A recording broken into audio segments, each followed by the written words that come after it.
Korba agro press. अब यहाँ पे तहसीलें देखते हैं। यहाँ पे पहले सीमावर्ती जिले देखते हैं।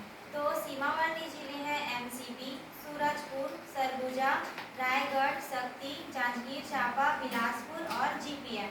यहाँ पे तहसीलें देखते हैं तो तहसील है पाली, कटघोरा, पौड़ी उपडोरा और दर्री, कोरबा। और नीचे आएंगे तो उर्गा एक चौराहा है, उसके दाएं और बाएं साइड में है करतला और एक है हल्दी बाजार। नीचे आएंगे तो बरपाली है और एक तहसील है कोरबा के अप्रोच मार्ग में है अजगर बहार और एक तहसील है पौड़ी उपरोड़ा के अप्रोच मार्ग में है वो पसान है। अब यहाँ पे सबसे पहले हम लोग इतिहास की बात करते हैं। तो इतिहास के कुछ जगह है जैसे कि है तुमान। तुमान यह छत्तीसगढ़ की प्रथम राजधानी है जिसे राजा कलचुरी राजा, यह कलचुरियों की प्रथम राजधानी है जिसे कलचुरी राजा कलिंग राज ने अपनी राजधानी बनाई थी। यहाँ पे तुमान महोत्सव मनाया जाता है जो कि प्रति 3 वर्ष में एक बार होता है और यह 12 दिन का होता है। और उसके बाद है एक जगह लाफागढ़। लाफागढ़ को छत्तीसगढ़ का चित्तौड़गढ़ कहा जाता है क्योंकि यहाँ पे एक अभेद किला है जिसकी ऊंचाई 1048 मीटर है। और यहाँ पे महिषासुर मर्दिनी माता का मंदिर है जिसे रत्नदेव प्रथम ने बनवाया था। यहाँ पे 3 द्वार हैं। एक द्वार का नाम है मेनका द्वार, दूसरा है सिंह द्वार जहाँ पे गणेश जी की प्रतिमा है और तीसरा है खुंकार द्वार। आगे है चैतुरगढ़ जिसे छत्तीसगढ़ का कश्मीर भी कहा जाता है और यहाँ यह हिल स्टेशन भी है। और एक जगह है पाली। पाली में बाण वंश के जो राजा थे विक्रमादित्य, इन्होंने 9वीं शताब्दी में एक शिव मंदिर का निर्माण करवाया था।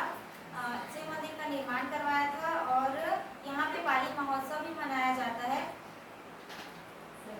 जो कि महाशिवरात्रि में मनाया जाता है। एक जगह है छुरी कोसगई।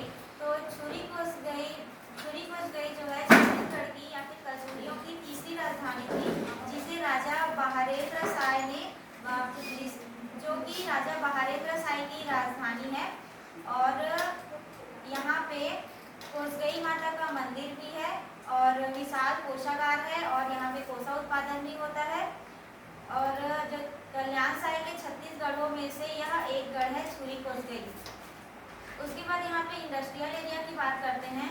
तो इंडस्ट्रियल एरिया में है सबसे पहले दोदरो यहाँ पे है बाल्को नामक इंडस्ट्री है जिसका पूरा नाम है भारत एल्यूमिनियम कॉर्पोरेशन।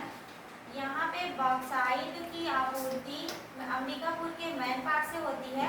इसकी स्थापना जो है 1965 में हुई थी और इसका यहाँ पे उत्पादन 1975 में शुरू हुआ था। और आगे जाएंगे एक है एनटीपीसी है जमनीपाली एनटीपीसी है जिसका पूरा नाम है नेशनल थर्मल पावर कॉर्पोरेशन। इसकी स्थापना 1978 में हुई थी और इसका प्रोडक्शन जो है 1983 में शुरू हुआ था। और इसकी जो क्षमता है वो है 2600 मेगावाट। और आगे जाएंगे तो कोरबा है। कोरबा को छत्तीसगढ़ की ऊर्जाधानी भी कहा जाता है क्योंकि यहाँ बहुत सारे इंडस्ट्रियल एरिया हैं। जैसे कि पहला है यहाँ पे कोरबा पूर्व फर्स्ट ताप विद्युत संयंत्र जो कि 1958 में इसका स्थापना हुआ था और वर्तमान में यहाँ पे अभी प्रोडक्शन बंद है। उसके बाद दूसरा है कोरबा पूर्व द्वितीय जिसे श्यामा प्रसाद मुखर्जी के नाम से भी जाना जाता है। इसका जो स्थापना है वो 2007 में हुआ था और इसकी क्षमता 500 मेगावाट है। 500 मेगावाट की यहाँ पे 2 यूनिट लगी हुई 250 मेगावाट की 2 यूनिट लगी हुई है। टोटल 500 मेगावाट की यहाँ पे बिजली का उत्पादन होता है। तीसरा है पश्चिमी एरिया में है कोरबा पश्चिम हसदेव ताप विद्युत संयंत्र जो कि 1983 में इसकी स्थापना हुआ था और यहाँ पे 840 मेगावाट की बिजली का उत्पादन होता है। यहाँ पे 4 यूनिट लगी हुई है 210 मेगावाट की। उसके बाद है चौथा कोरबा पश्चिम विस्तार ताप विद्युत संयंत्र। इसे 2007 में बनाया गया था। इसकी स्थापना 2007 में हुई थी और यहाँ पे 500 मेगावाट की एक यूनिट लगी हुई है। अब हम लोग इसमें नदी और पहाड़ की बात करते हैं। तो तो यहाँ पे मुख्य नदी है हसदेव नदी। हसदेव नदी कैमूर पर्वत से निकलती है, जो कि कोरिया में है कैमूर पर्वत। यहाँ पे 3 परियोजना है हसदेव नदी पर। एक है बुको परियोजना, और दूसरा है हसदेव बांगो परियोजना, जिसे मिनी माता परियोजना कहते हैं। तीसरा है दर्री बैराज। दर्री बैराज से कोरबा को पानी की आपूर्ति होती है, शुद्ध जल की आपूर्ति होती है। अब है मिनी माता बांगो परियोजना। यह बांगो नामक स्थान में है।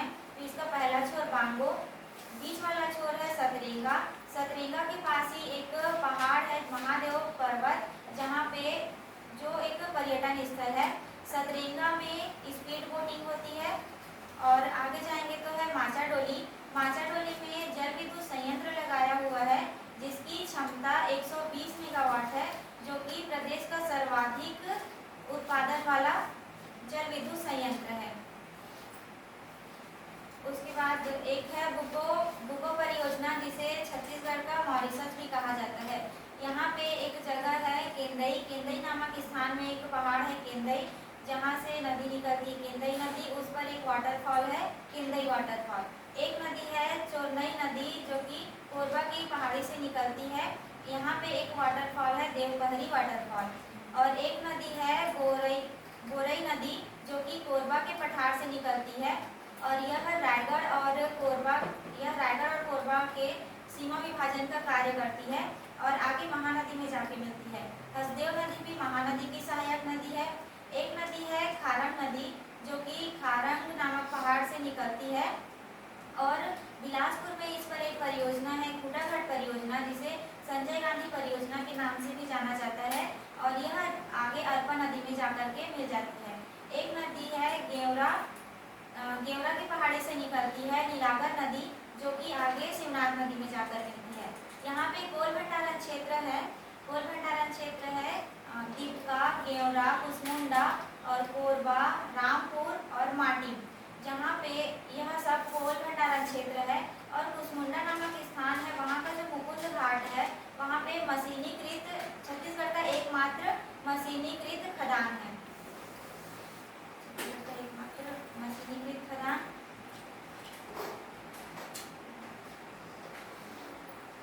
यहाँ पे राजनीतिक दृष्टिकोण से देखें तो विधानसभा सीटें 4 हैं।